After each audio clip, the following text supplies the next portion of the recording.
In 2015, the murder rate in El Salvador hit a record high, at 103 homicides per 100,000 people. This made it the most dangerous country on Earth. American media outlets gave it a grim headline, "The murder capital of the world." Since then, the figures have dropped. Upon taking power in 2019, President Nayib Bukele made controlling the country's gangs, which were responsible for the murders, his highest priority. However, his methods have proven controversial among the international community. When he took office in June 2019, El Salvador's homicide rate was still 35.8 per 100,000 people, still the world's homicide leader.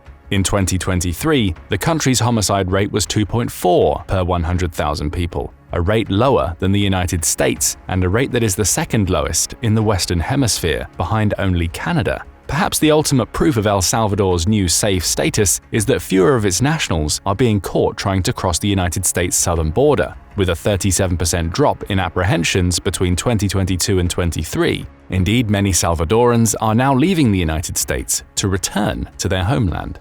How did this huge turnaround happen so rapidly, and why have some of Bukele's methods proven controversial enough for some to call him a dictator in the making? Let's find out. El Salvador's gang problems originate with the country's civil war between 1979 and 1992. During that war, which saw American aid to prop up the government against leftist guerrillas, almost half the Salvadoran population fled, mostly to the United States. The new arrivals were concentrated in Southern California. Living in exile, Salvadoran teenagers could only find security and comfort with each other, forming the nexus of the MS-13 and 18th Street gangs.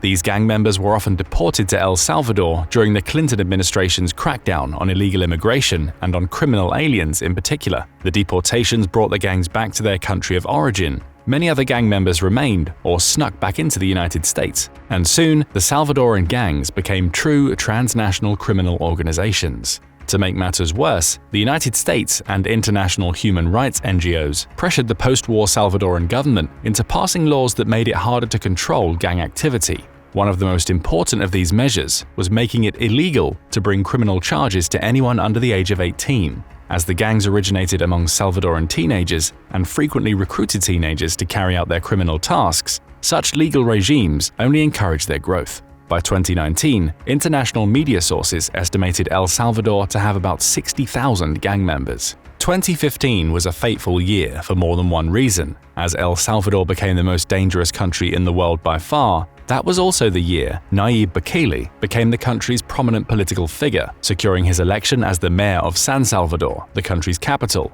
He was then a member of the leftist FMLN party, the former guerrilla group during the Civil War. But perhaps tellingly, Bukele was expelled from the party in 2017, even as he initiated a number of popular safety and public works initiatives in the city. 2 years later, Bukele only got his name placed on the presidential ballot after complicated political maneuvering. The two traditional major parties, FMLN and the right-wing Arena Party, had attempted to block his candidacy. He was nevertheless successful and elected with 53% of the vote. He was sworn into office on June 1, 2019.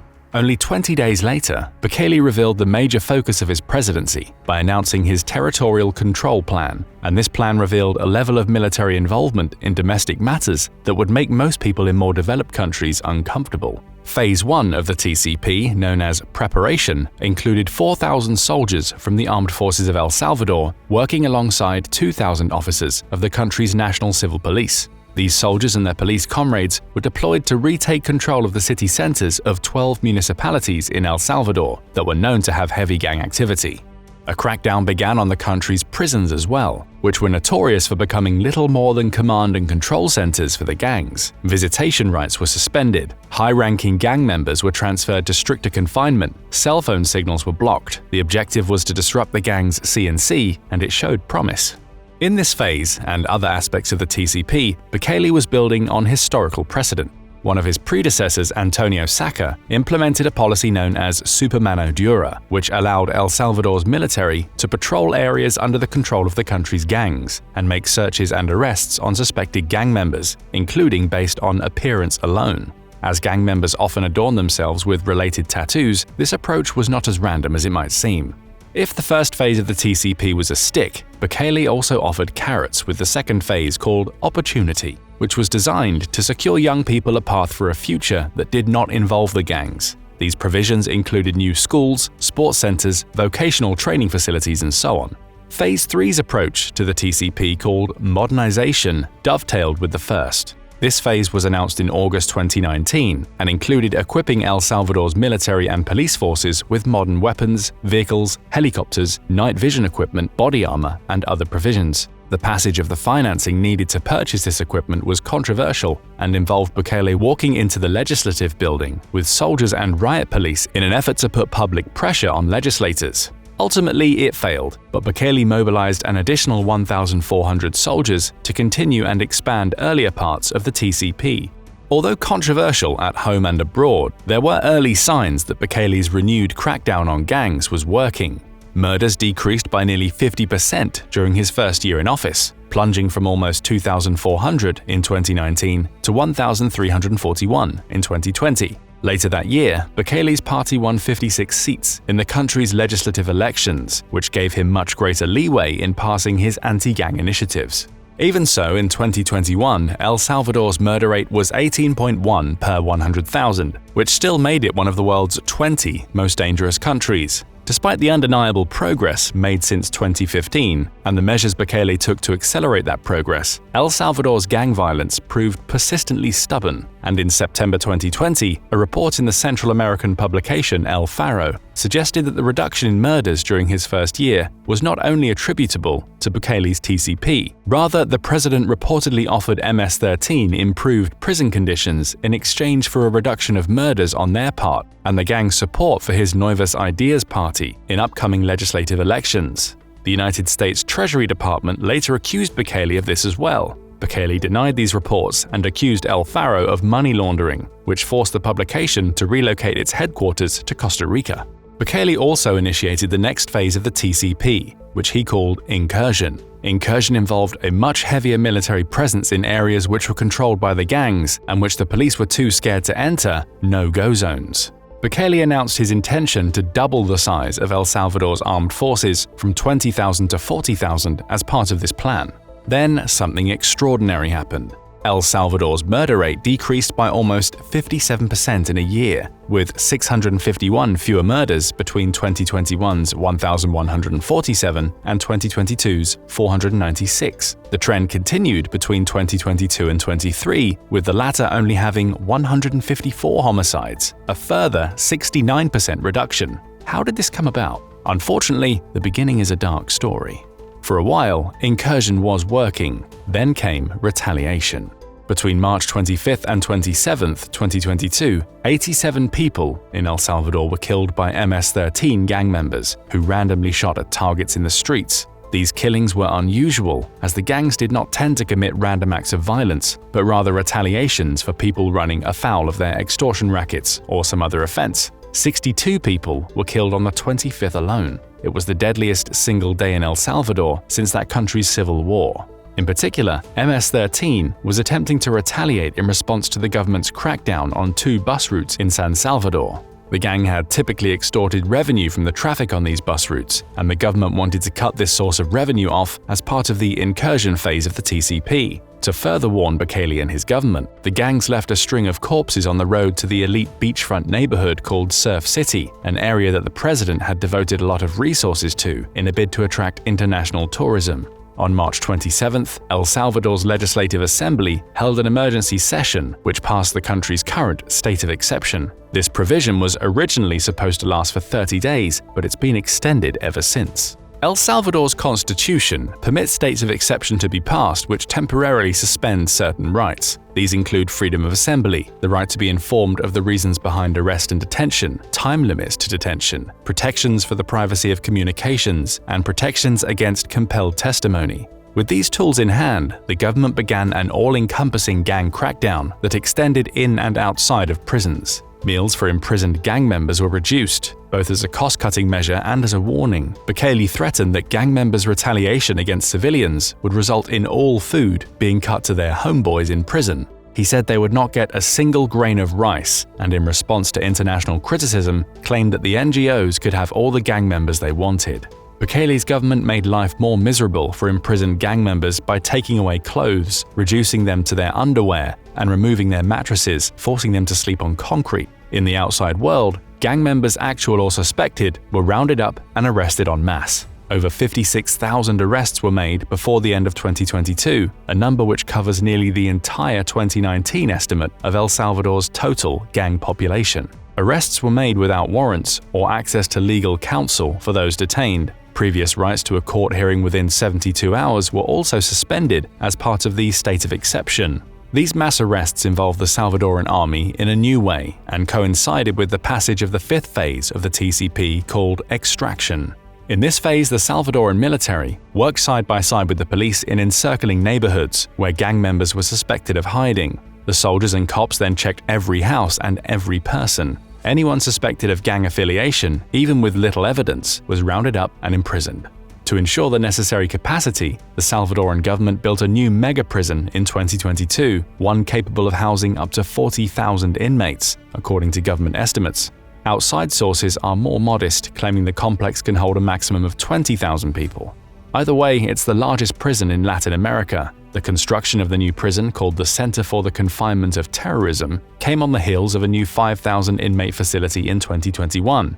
It's situated 46 miles southeast of San Salvador. The prison is composed of 8 buildings that house 32 cells that can hold more than 100 people each. Official footage from the prison reveals that each of these cells has only 2 sinks and 1 toilet. El Salvador's prison population, which had already been growing, spiked dramatically as a result of this crackdown. In January 2024, El Salvador had 1,086 prison inmates per 100,000 people. The country now houses over 105,000 prisoners, or over 1% of its population. This rate is the highest in the world. To put this further into perspective, in 2020, the country's total prison capacity was estimated to be a little higher than 27,000. Despite the new complexes, El Salvador's prisons remain overcrowded, and they will be more crowded because gang-related detentions now result in much longer stints behind bars. The prisoners are also isolated from the outside world. They have reportedly been unable to communicate with attorneys or other organizations that might be able to advocate for them. Undoubtedly, the Salvadoran government fears that re-establishing such communications will enable gangs to use prisons as headquarters like they had for so many years before. But for Bukele, it was not enough to confine the gangs into highly secure prison complexes. Their presence in Salvadoran society needed to be completely exercised, in mental as well as in physical terms. In November 2022, Bukele ordered prison inmates to destroy gang imagery on tombstones in the country's cemeteries, starting with those near San Salvador. This measure came over and above previous measures to remove graffiti from city centers throughout the country and was in compliance with the gang proscription law passed by the country's legislature. When responding to international criticism, Bukele compared these efforts to the success of the Allies' denazification efforts in Germany after the end of World War II. Gang symbols are not allowed anywhere, not in graffiti, not at home, not on people's bodies, not on people's graves. Take the case of Germany, for example. When the Allied forces beat the Nazis in Germany, a large number of Germans were of course still Nazis. So to denazify Germany, they took several aggressive measures that are still in place today in German law. One such measure, for example, is that swastikas are banned. All Nazi symbols, not just the swastika, all of them, but especially that one, that is the best known, are banned in Germany. They aren't banned in the United States, nor are they banned in El Salvador, because we never had any problem with Nazism. In our case, of course, I personally find swastikas offensive, but we have never had that problem here. So we don't have to actively crack down on swastikas, but it's a problem they had in Germany, so they banned it. And not just on paper, they went on to destroy all Nazi symbols anywhere in the country. Anything that had Nazi symbols had to be destroyed, including tombstones. Why? Because to break something that was so interwoven in German society, it wasn't enough just to arrest the Nazi leaders and kill them. They also had to erase all Nazi ideology from German society. Here in El Salvador, thank God we never had a Nazi problem, but we did have a gang problem. It's a similar issue, because they haven't just done us so much harm like the Nazis, they haven't just been ruthless like the Nazis, they haven't just been cruel like the Nazis, but they were also interwoven in Salvadoran society. El Salvador's legislature even passed a law preventing the media from reporting on gang-related stories. Under this law, journalists can face prison terms of 10 years if they use gang sources for their stories. Meanwhile, under the state of exception, the Salvadoran government can access the communications of all civilians in the country. The military equipment purchased under the modernization phase of the TCP has likely been used as part of this mass surveillance. Despite the intrusiveness, the measures continue to work. In 2024, murder rates in El Salvador are on track to decline further. Before the start of the year, and March 23rd, there were 22 homicides. If this trend continues, El Salvador would end the year with a homicide rate of 1.5 per 100,000 people. This would see it fall below Canada and become the safest country in the Americas and one of the safest in the world. Bukele's government is committed to seeing this through. In late March, there were 2 murders in northern El Salvador. The perpetrators were members of the Barrio 18 Serenos gang. The response from the government was swift. 5,000 soldiers from the Salvadoran army were mobilized alongside 1,000 police officers. These men surrounded a perimeter with San Jose Cancasque, San Isidro Labrador, San Antonio Los Ranchos, and Potonicho as the 4 respective corners. Soldiers and police then entered the perimeter to dismantle the centers of gang activity and round up the murderers' associates. Bukele vowed in a tweet that the area would become the safest place in the safest country throughout the entire Western Hemisphere. The explainer video he posted likewise vowed that the country's security forces would not rest until the few remaining aspects of the gangs in El Salvador were wiped out. The United States government, the European Union, international organizations like the UN and Organization for American States, and human rights NGOs like Amnesty International have long been critics of Bukele, accusing his presidency as coinciding with democratic backsliding and growing authoritarianism in El Salvador. Before 2022 ended, these NGOs claimed that Bukele's government had committed several thousand human rights violations, including at least 80 deaths of those in the custody of the Salvadoran authorities. By April 2023, the number had grown to 153, and supposedly none of these inmates had been convicted of a crime. People who have been released from their prisons have also reported on the cruel conditions within them. While file footage of prisoners being herded together in their underwear is now commonly known, testimonies of those who have been released suggest crueler conditions not shown on camera. When speaking to the Insight Crime think tank, one of these former inmates, going by the pseudonym Diego, remarked on the severity of the guards. They would hit you for anything and everything. All day and night you'd hear the cries of people being hit by the guards. They had everyone perfectly under control. More grandly, Bukele seeking and receiving a second consecutive 5-year term in office has been accused both domestically and abroad of violating El Salvador's constitution. But for the Salvadoran people, Bukele is a hero. He enjoys some of the world's highest approval ratings and was re-elected with nearly 85% of the vote. Tellingly, there were no serious allegations of election rigging, as would be the case in a place like Russia or Belarus. To the general public of El Salvador, life is now far more preferable than it was under the terror of the gangs. Various sources that speak with the people in El Salvador unanimously report the sense of relief in their country. New businesses can form without the fear of being extorted. People can travel without fear of finding themselves under the control of the gangs. When speaking to the Associated Press as part of its story on the cemetery crackdown, ordinary Salvadoran citizens expressed a great deal of joy. There's a lot of happiness being able to visit relatives who have died. Before it was normal to see gang members inside the cemetery, but today there's no danger. Perhaps that best sums up the success of Bukele's anti-gang initiatives. Other countries like Ecuador and Honduras have requested advisors from El Salvador to help them tackle their own gang problems. However, El Salvador had a number of benefits, one of which was a more professional military and police force. These were effective resources for Bukele to call upon when the time came. In contrast, corruption is rampant in the militaries and police forces of other countries in the region, most notoriously in Mexico, where the cartels have infiltrated at all levels of command. The Salvadoran army's previous effectiveness was just as much responsible for the reduction in gang violence as Bukele's vision. But what do you think about President Bukele's gang crackdown in El Salvador? Will it be effective in the long term after he leaves office? Is El Salvador going through a period of democratic backsliding as the price to be paid for crushing the gangs? Don't forget to let us know in the comments. Also, make sure to hit the like button and subscribe for more military analysis from military experts. Now go and check out what's stopping the US Army from attacking Mexican cartels, or click this other video instead.